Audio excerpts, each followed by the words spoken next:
Thanks for joining us for CBN NewsWatch. I'm Mark Martin. Some are calling it World War Tweet. President Trump and North Korea's Kim Jong-un boasting on Twitter about their nuclear buttons.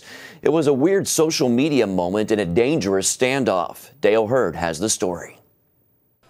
Call it the battle of the nuclear buttons between President Trump and the leader of North Korea. But it's no joke. In his New Year's Day speech, North Korean dictator Kim Jong-un said, "The U.S. should know the nuclear button is on my desk. The entire U.S. mainland is within our nuclear strike range." President Trump responded on Twitter, "Will someone from his depleted and food-starved regime please inform him that I too have a nuclear button, but it is a much bigger and more powerful one than his, and my button works." President Trump doesn't actually have a physical nuclear button. He has a bag containing what's called the nuclear football.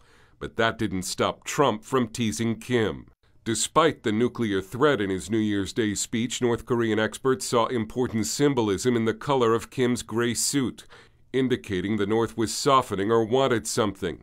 And sure enough, the North wants to send a delegation to the Winter Olympics in South Korea next month, and opened a cross-border hotline with South Korea. North Korea can talk with anyone they want, but the U.S. is not going to recognize it or acknowledge it until they agree to ban the nuclear weapons that they have. And while President Trump sounded open to the possibility of an inter-Korean dialogue, the former chairman of the Joint Chiefs offered an alarming assessment of the nuclear standoff. We're actually closer, in my view, to a nuclear war with North Korea and in that region than we've ever been, and I just don't see I don't see the opportunities to solve this diplomatically at this particular point. And at the same time, another rogue state seeking to become a nuclear power, Iran, is still being rocked by protest. Iranian state media aired footage of pro-government demonstrations in cities across the country after a week of protest over the country's poor economy that have left more than 20 dead.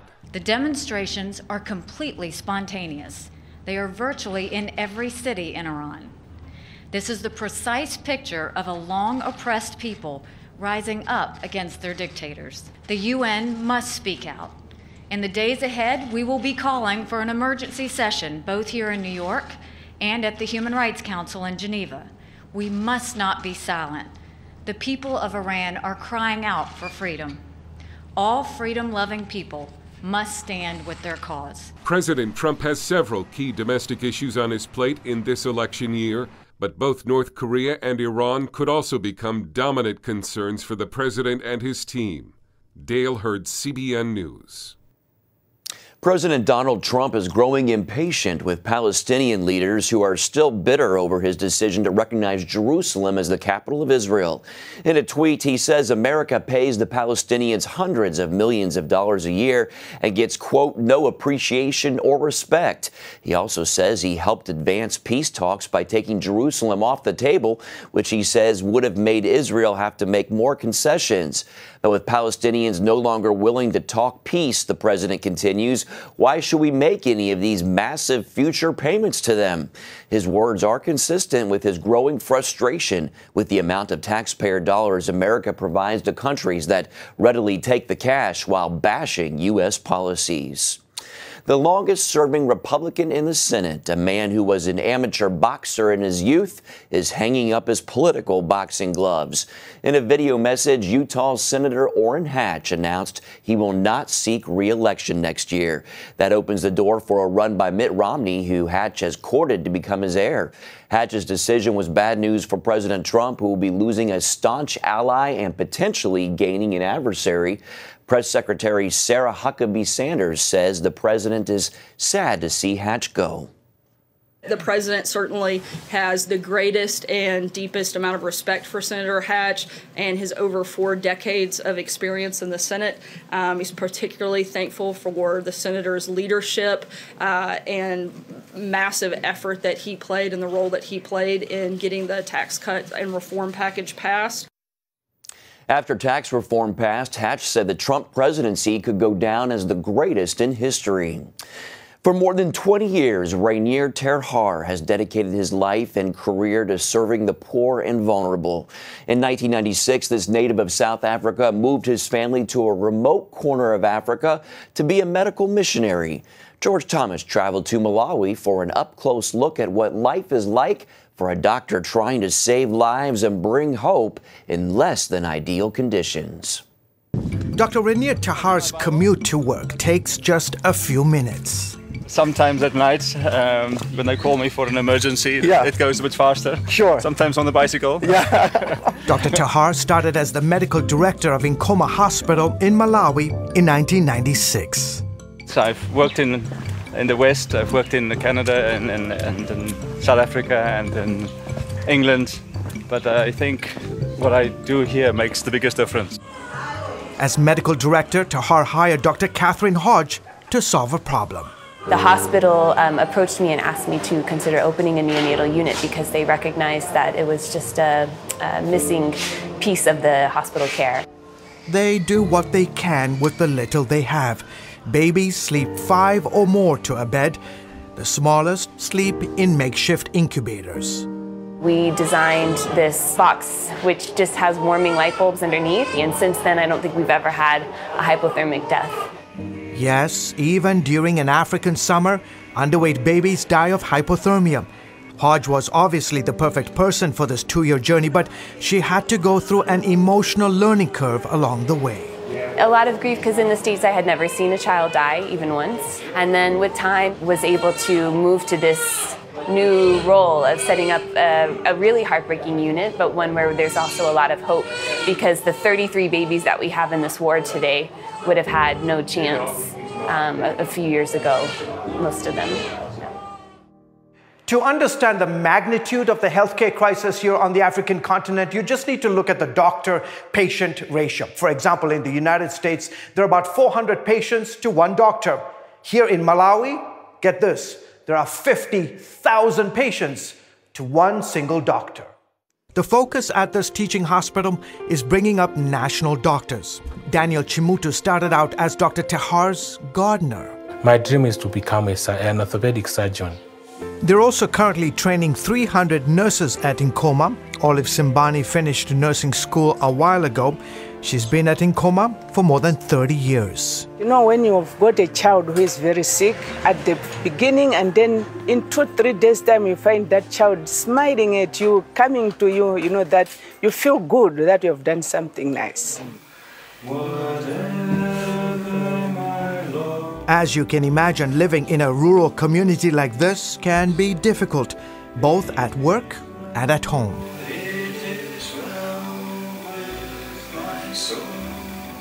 The electricity is probably the most common challenge we have. Also the water needs to be pumped from a river 5 kilometers from Nkoma. So one of the many goals at the hospital is to keep the people they train to stay in that rural, often frustrating setting. We hope that it's their Christian conviction that brings them here and makes them stay. We also try to give them a decent housing. Plans are currently underway to build a number of small apartments to offer more staff low-cost housing. You know, nursing is a passion. So if people have got that passion to work, and looking at how poor people here are, you can stay and you can still go on. So I feel this place is ideal for a Malawian woman. And it's ideal for doctors like Terhar, not for the salary or the luxury or the amenities, but for the necessity. The next town is 50 kilometers from here. In an emergency situation, that could be the difference between life and death. George Thomas, CBN News, Nkoma Hospital, Malawi. Nkoma Hospital will be one of 8 Christian teaching hospitals to benefit from a new CBN initiative. CBN is partnering with Jewish philanthropists Erica and Mark Gerson and the African Mission Healthcare Foundation for this. We've launched a campaign to raise $1 million to fund 8 teaching hospitals in Africa, and they're matching up to $1 million. If you'd like to join this effort, you can find more at cbnnews.com. Weather forecasters say a winter storm could dump snow and ice on areas of the U.S. South from Florida to the Carolinas. The winter weather could hit parts that hardly ever see flurries, much less inches of snow. The National Weather Service says a mix of snow and freezing rain is predicted for Wednesday, mainly along the southern East Coast. Savannah, Georgia hasn't had accumulating snow in nearly 8 years, but up to 2 inches of snow and sleet could hit that area. Savannah's mayor wants residents to stay home and off the roads. FEMA has ruled out a new policy that will no longer allow the agency to discriminate against houses of worship. FEMA says it will allow religious establishments to receive equal access to federal disaster relief funding. The new policy comes in response to 2 lawsuits from 3 Texas churches and 2 Florida synagogues seeking disaster aid. A worship leader in Redding, California is seeking urgent prayer for his 2 children who have been diagnosed with a dangerous E. coli infection. Joel Taylor is the CEO of Bethel Music. He and his wife are asking thousands of people to continue praying for their 2-year-old son Jackson, who is on the mend after being hospitalized for 10 days. The young boy was having seizures, difficulty breathing, and other major complications.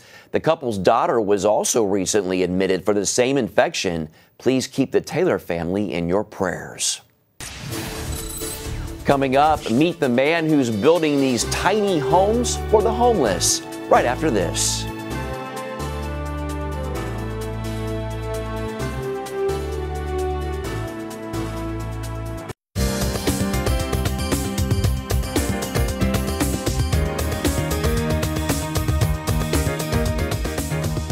More than 500,000 Americans are homeless. One man saw the problem and came up with a solution: build them tiny homes. And while many of the homeless are now thankful to have a place to call their own, not all communities are happy about it. Charlene Aaron takes a look. The homeless population in Los Angeles County recently soared 23% over just the last year. 4,000 homeless just blocks from City Hall. Unfortunately, that is just a small percentage of the city's homeless population. According to the LA Times, the startling jump has touched every significant group, including youth, families, veterans, and the chronically homeless.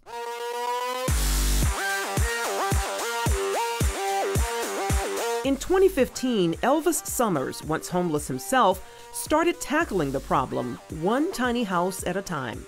It all started after he became friends with a woman named Irene McGee, better known as Smokey. It was really hard. You know, people talk crazy to you.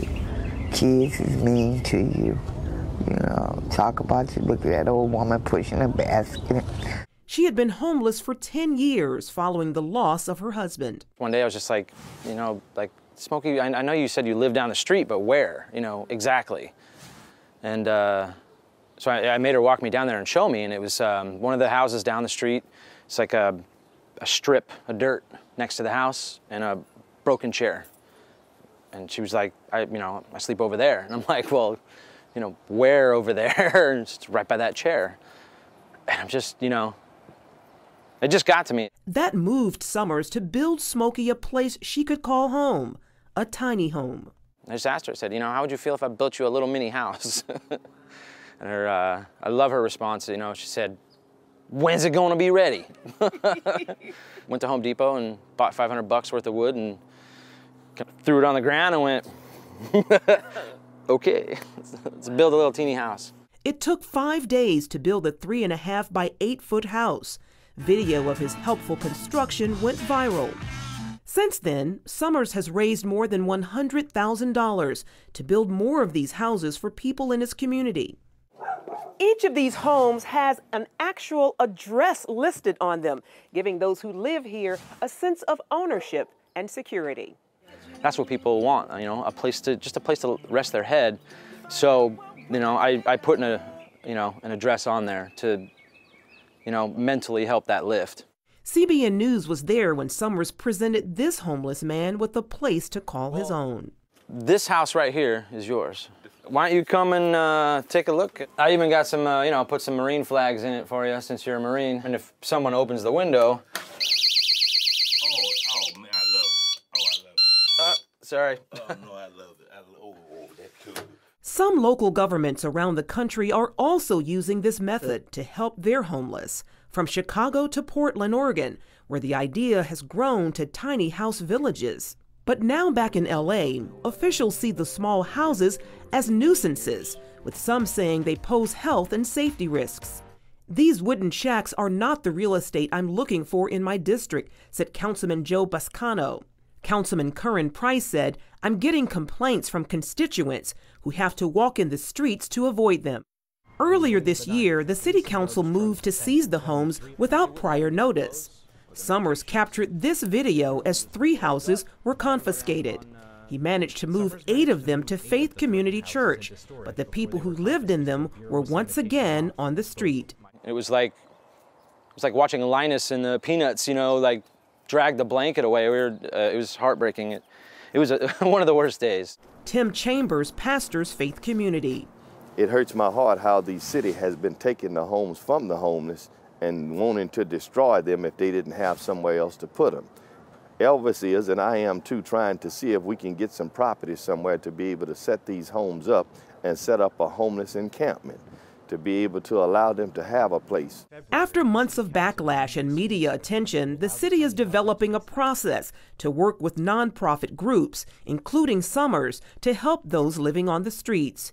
Meanwhile, Smokey recently passed away. She was a wonderful human being. She was my friend. Her memory, says Summers, motivates him to help others. I can't just go and change the whole world, but I can do my best to change the world around me. And that's what I'm trying to do. And I hope that, in the process, it inspires other people, to just take a second, and be better. Charlene Aaron, CBN News, Compton, California.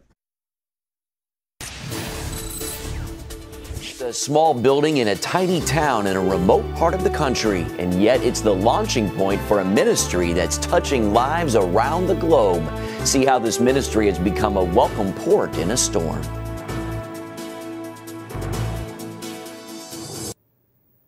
Welcome back. In the Great Commission, Jesus commands his disciples to go into all the world and spread the good news. One Alaska ministry is answering that call in its own unique way.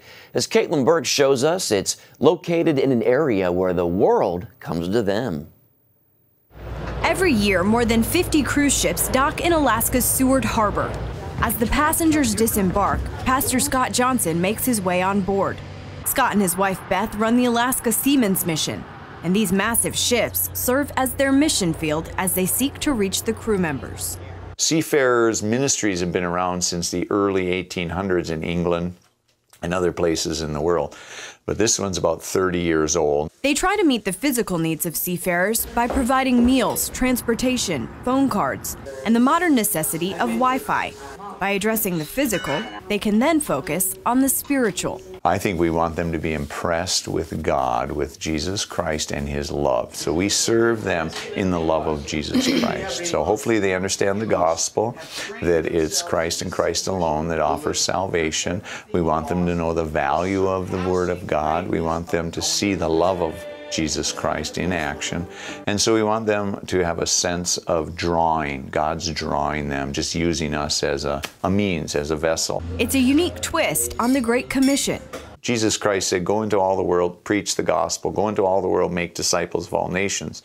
Well, we do that reverse. They come to us. As the seafarers come through, mission volunteers simply seek to serve and develop relationships. Many of the staff members on the ships that come in are eager for the chance to worship after months away from home.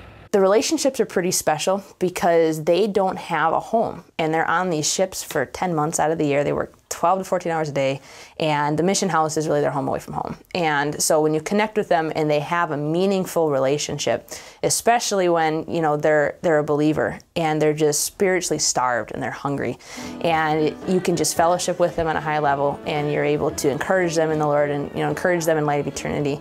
It's something that I look forward to in heaven when we get to be around everyone again. The Seaman mission for me is very helpful, to encourage us, and to recharge our faith. Not all crew members come from Christian backgrounds. Many who pass through are Buddhist or Muslim.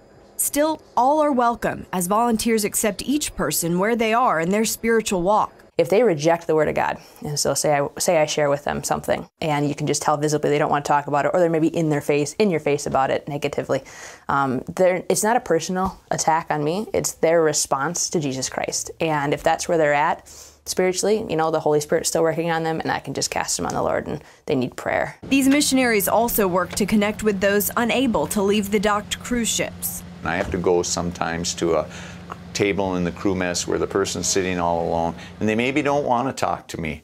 They know he's that Christian pastor over there. But I usually just ask them general questions about themselves, and truly, God has given us a care for them. So it's not phony or fake. I really do care. And so I interact and engage with them. And I can think back many times going and just sitting, getting to know the person, and being able to transition into a spiritual conversation. Those simple conversations, whether on land or sea, make an eternal difference. It's an investment in people's souls forever. Not always do you reap the harvest, where someone gets saved, but you're planting seeds or you're watering seeds, and God will continue working in their lives. Each day, Scott, Beth, and the volunteers pray for those who will walk through their doors or cross their paths. And God, faithfully, sends more and more people their way. Caitlin Burke, CBN News, Seward, Alaska. What a great ministry. I'll tell you what, God has his people in place all over the world. It's wonderful to see. We'll be right back with more of CBN NewsWatch.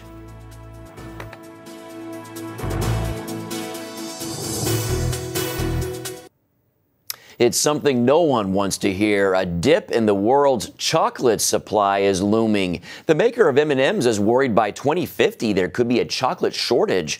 A study by the National Oceanic and Atmospheric Administration says rising temperatures are threatening rainforests near the equator where cacao trees thrive. The study says cacao areas will be forcibly pushed uphill, and that would disrupt natural habitats in Ghana and Ivory Coast, the two West African nations that produce over half of the world's chocolate. Don't want to see the chocolate go, that is for sure. Well, that's it for now on CBN NewsWatch. You can find more of our exclusive coverage of the issues you care about most at cbnnews.com. And tell us what you think about the stories you've seen here. You can do that by emailing newswatch@cbn.com. Have a great day. Thanks again for watching.